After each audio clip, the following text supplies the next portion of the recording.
Are you searching for information on opening a medical spa business and making it profitable within your first year? Are you thinking about buying an existing medical spa or selling one?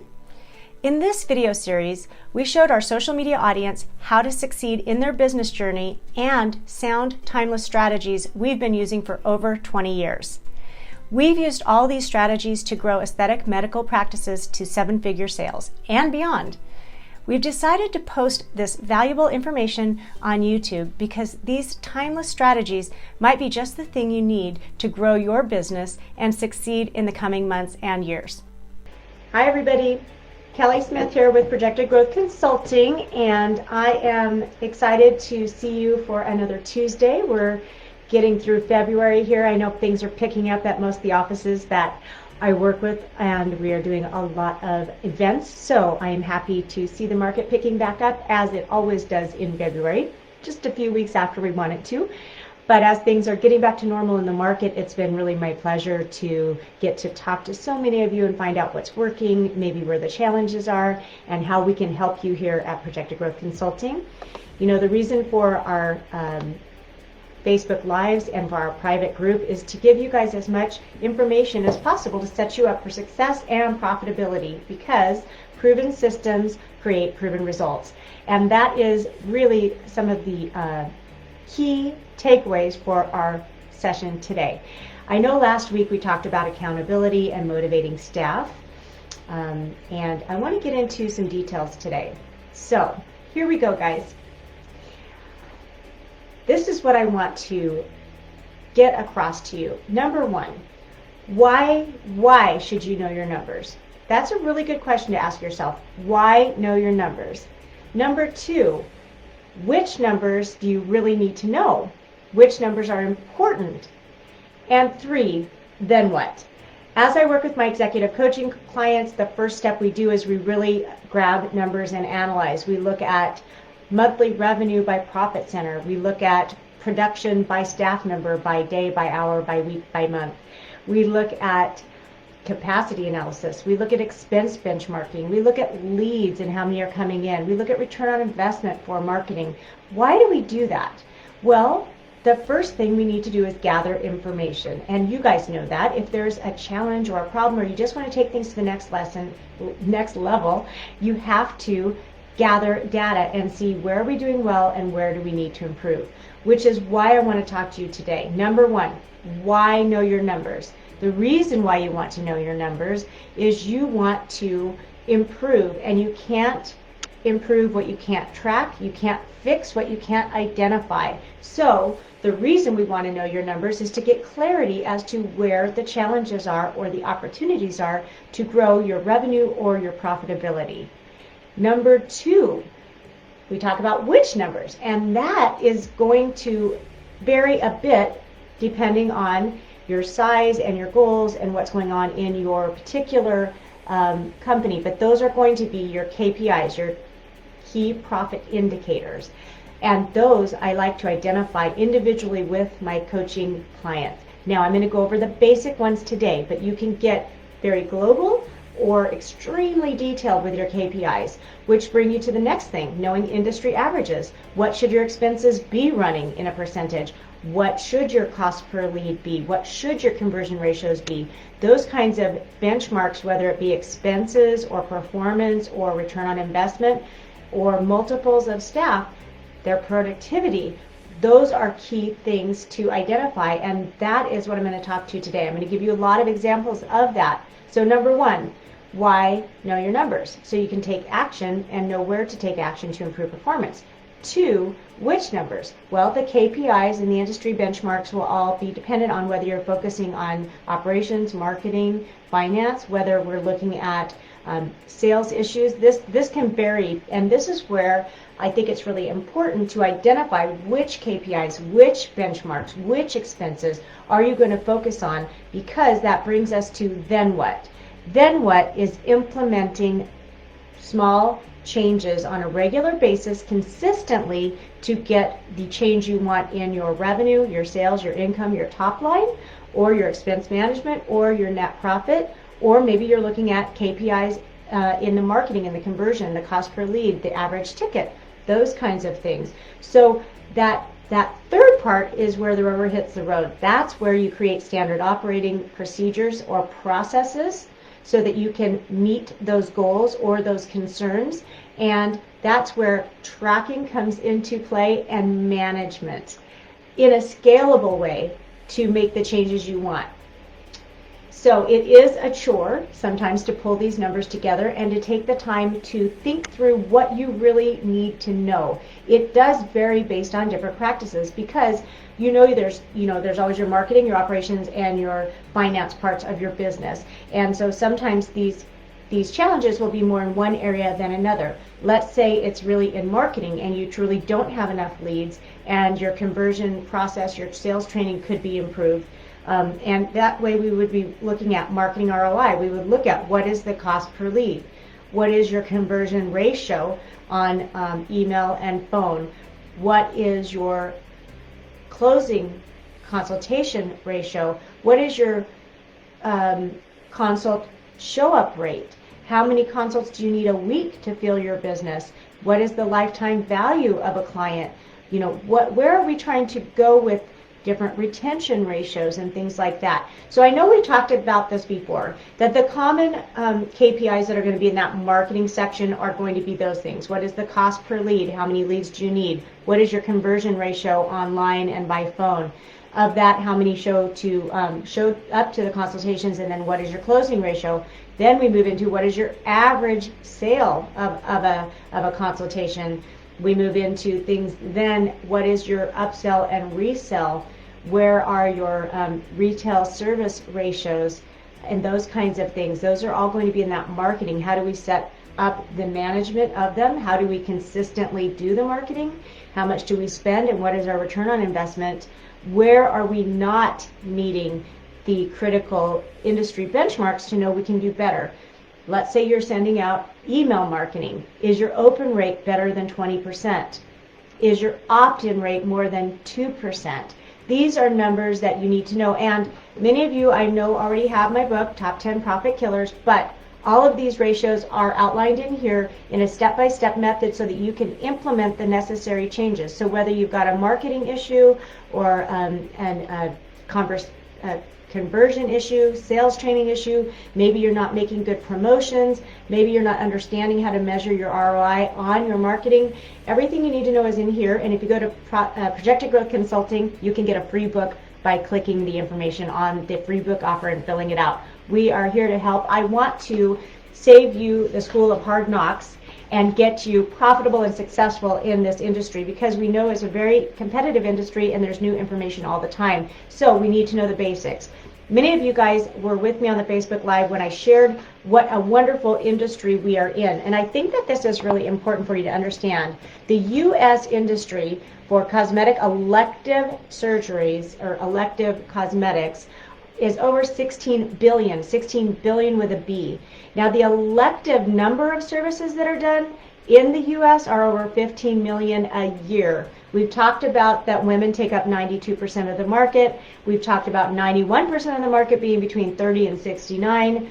And we've talked about the services. Number one, most often performed non-surgical procedure is toxins, followed by fillers. And then the last three are all to do with things laser resurfacing, peels, and IPL. So texture, tone, anti-aging of the skin, which we have a lot of ways to address that between laser energy, radio frequency, microneedling, all of those things. Then you move into, well, what are the most popular surgical? Rhinoplasty is one, and as you know, there's a lot of things we can do now with fillers and energy to address a non-surgical nose lift.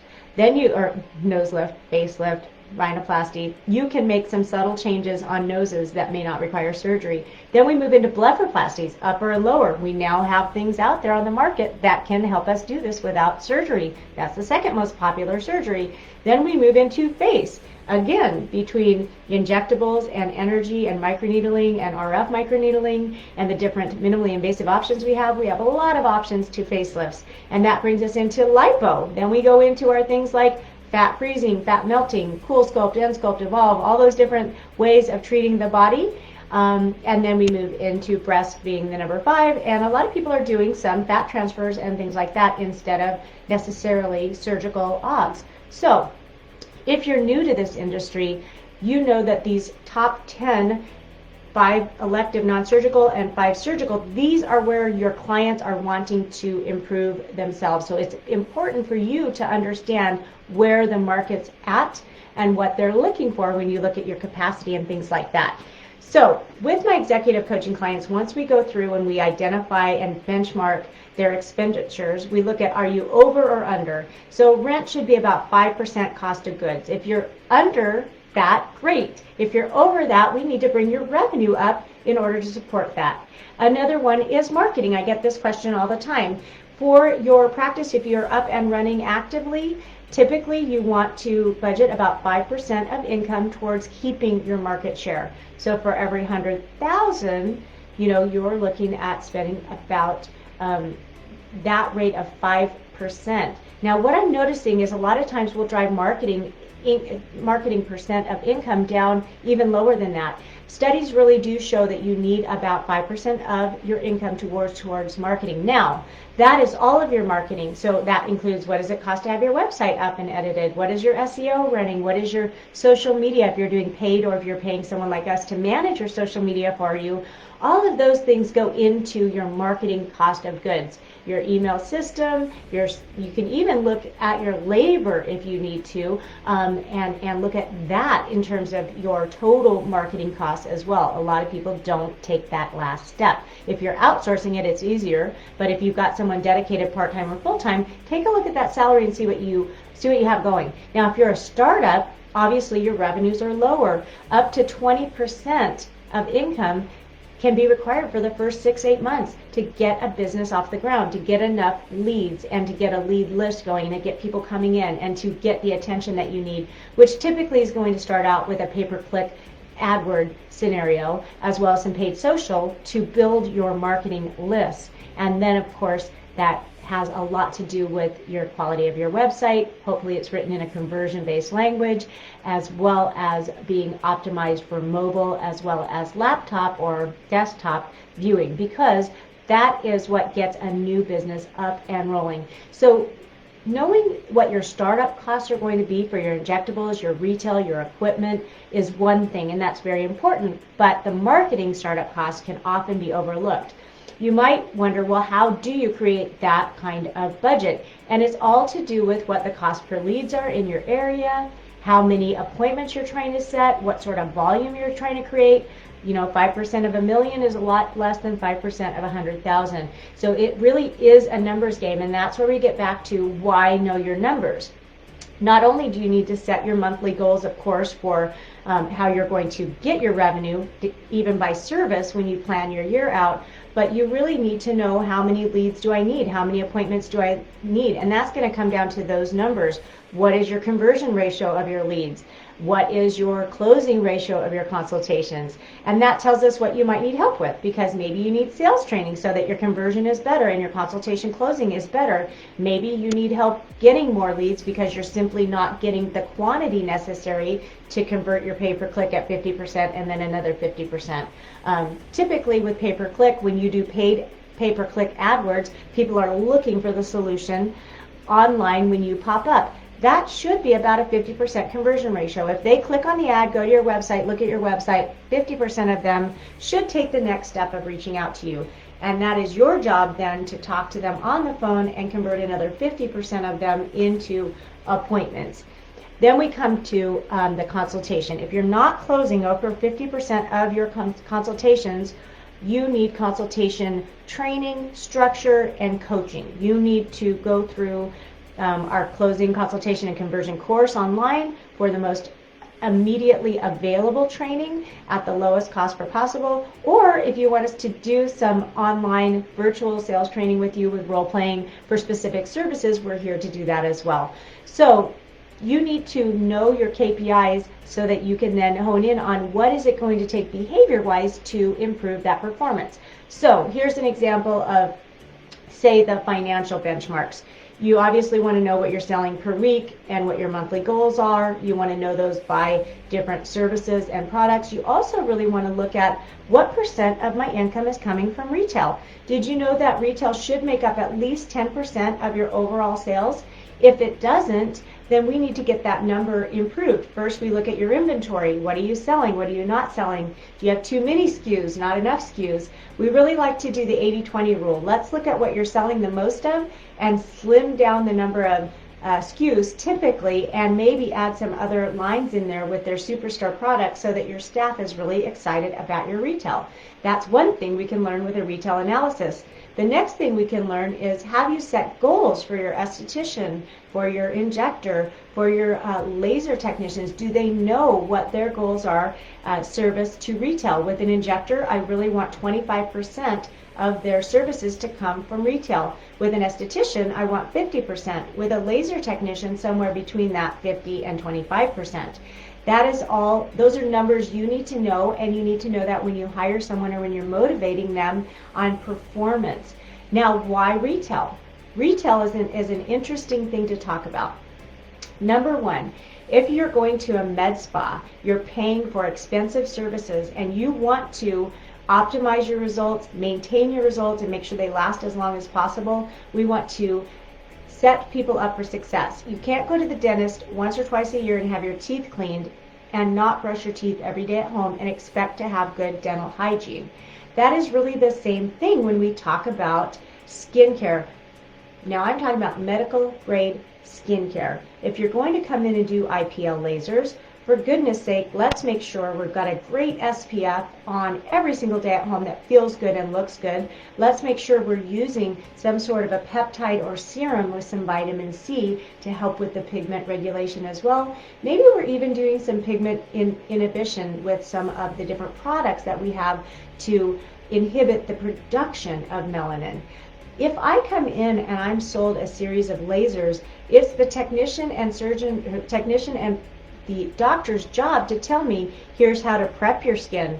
Use retinols up to this time and then no more retinols before my service, as an example. Right after, what am I supposed to use? Which moisturizers, which SPFs can I use safely after a laser service, whether it be, sometimes it's resurfacing, sometimes it's not going to mess with the actual surface of my skin like an IPL. But these are all important because every time I do a consultation with a client, they want to know, how can I get my results the fastest, the most results, and make them last the longest. Now, retail skincare, when you sell retail, for every single item you sell, your retention rate goes up exponentially.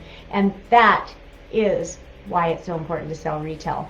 And even though sometimes people think, well, with injectables and retails, their cost of good is so high, I'd rather sell other things. Yes and no. The cost of goods for retail might be 50%, but there's really no labor involved. Versus the cost of your injectables, there is 50% cost of injectables and your labor. However, the price point is so high that you've still got a lot of margin to work with. And more importantly, why do we want to do injectables like toxins and retails? Because people run out and they need more. So let's take the retail as an example. Let's say that we go through, we do a financial analysis, and we look at, you're doing $100,000 a month, maybe $50,000 is coming from your toxins and fillers. Hopefully we've got that 10 or 15% from retail, and then we look where your other services are coming in, and we rank them by percentages. Now that's important because then we look at the cost to provide each one of those services, so you know what you're really actually making in terms of each service. Now, how do you do that? Well, you set your chart of accounts in QuickBooks up correctly, and you utilize cost of goods. That's an area that I find people are not as familiar with, and your accountant won't understand this unless they understand our industry, or unless you understand our industry and how accounting works. By the way, if you guys need a good bookkeeping referral that can help you, who understands this industry, please reach out to us, and we will connect you with one of our consultants that I feel like this bookkeeper is doing a great job. So when you create your chart of accounts, number one, you're going to have your injectable sales, and there's going to be a cost of goods called injectable supplies. The only thing that goes in there will be your toxins, your fillers, your alcohol, your syringes, things required to render that service. Then the next one is retail sales, and you'll have a retail cost of goods, and that's where everything that you're going to resell goes into. And that can even be your supplements, that can be brushes, that can be products, that can be all of those things except for your back bar. Now, why do you do that? It's so that you can look at your sales for injectables minus your cost for injectables, and right away you know what your gross margin is. You know what your percentage of profitability is at the top before we take out labor and all the other expenses that come into it, because you no matter who provides this service, it doesn't matter if it's an expensive facility or a cheap facility. You need to know if you're pricing things correctly and if you have good margins between buying your toxins and fillers and using those for performance. So here's another area where this is critical. Let's say you're doing something like a body contouring that has a disposable with it. The cost of goods is where that disposable goes. So you really know if you take your sales for that body contouring minus your disposables, that comes up with your gross margin. Then you can take out your monthly equipment lease if you have that, and even labor if you want to get down to the more detail and understand your profitability. I know I told you guys before, but numbers and a good profit and loss set up correctly is like having a gas gauge and a speedometer in your car. You have to have them set up correctly to use them, but you really need them. So starting with retail, back to that example, let's say you decide we are going to do 10% of retail. We're only at 5% of retail now. How do we do that? Well, number one, I talked about, you look at what you have in terms of retail, get rid of your poor sellers, maybe you add a couple superstars in there, make sure that your staff is excited about your retail and they're using their retail at home so they can talk about what they like about these retail products. Then we talk about creating goals and tracking mechanisms, which is that part 3. Number one, why do you need to know your numbers? Well, retail should be 10%. It helps with retention, and it is going to be a very good profitable margin. Number 2, what do we want to take that to? What are the industry benchmarks? Well, we know we want it above 10%. We're at 5%. How? That's when we get into our standard operating procedures and our KPIs. So the KPI is we want to be 10% or more retail to service ratios. So how do we do that? Well, obviously we can talk about we want everybody to bring out 2 products when they check a person out. But how do you get that to actually start happening? Well, at the front desk you can track whether the products are being out or not. You can track how many you sell to how many clients. You can track, typically you're going to do your benchmarks of maybe we sell, typically 3 out of 10 people will buy a product. So our goal is to get up to 4. Or maybe our average ticket on retail sales is $50 and we're trying to get to $75. Or maybe we're just trying to get the behavior change to where every time a technician brings a client out to the checkout that they always have 2 products with them. That's your front desk to track, is that happening or is it not? So by creating processes like a checkout procedure, and if that checkout procedure is that you're always going to take 2 products out there, you're always going to try to book their next appointment, you're also going to perhaps ask for a review on their phone, or ask them to follow you on Facebook, or maybe you're going to enter them into some sort of a contest.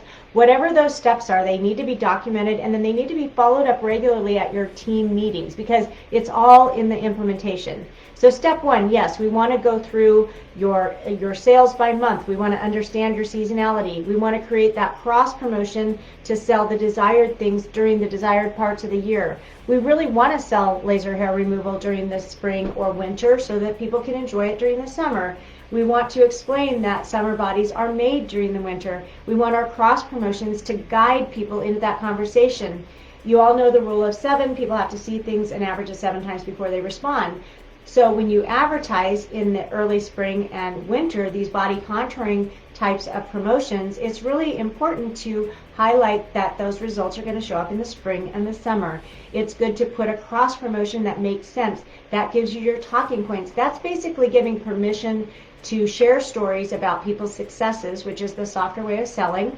It's ways to use testimonials for those kinds of services, and to document client journeys as an example. So by creating that cross promotion, knowing what month you're going to use that gives you your marketing talk points, your pay-per-click strategy, it gives you contest, and that's all about how to drive revenue to a particular profit center during the right time of year. And the way you learn what times of the year, besides the obvious seasonal things, is you look at your numbers and you look each month. Was that a high month, low month, medium month? Did that make sense seasonally? And where did my sales come from? Those are the kinds of things that you look at your numbers to see, so that you can make the decision of how you want to promote and when you want to promote either a cross promotion or an event based on when you need that revenue. And that's the kind of strategies that you can implement when A, you understand your numbers, B, you've done your KPIs and benchmarking, and C, you're implementing the strategy to use proven processes to create proven measurable results. And that's what we're here to teach you guys how to do today. If you need any help with this material, we are happy to do executive coaching. We also have an Inner Circle VIP group where you get one meeting every single week right after this with me for open Q&A and coaching. We often will talk about what I've learned this week from one of my personal coaching clients and share that information to you so you can implement it with your practice and your team. We are here to help you create the most profitable elective medical practice or med spa possible by learning from our techniques of being in thousands of offices over the past decade and sharing the secrets of success with you to take your practice to the next level. Thanks so much for joining me today, and I look forward to seeing you guys again next week right here at the same time. If you enjoyed this video, be sure to like and subscribe and click the notification icon to be notified every time we post a new video. And don't forget to grab your free copy of our book and all the resources we've provided. You can find the links in the description below.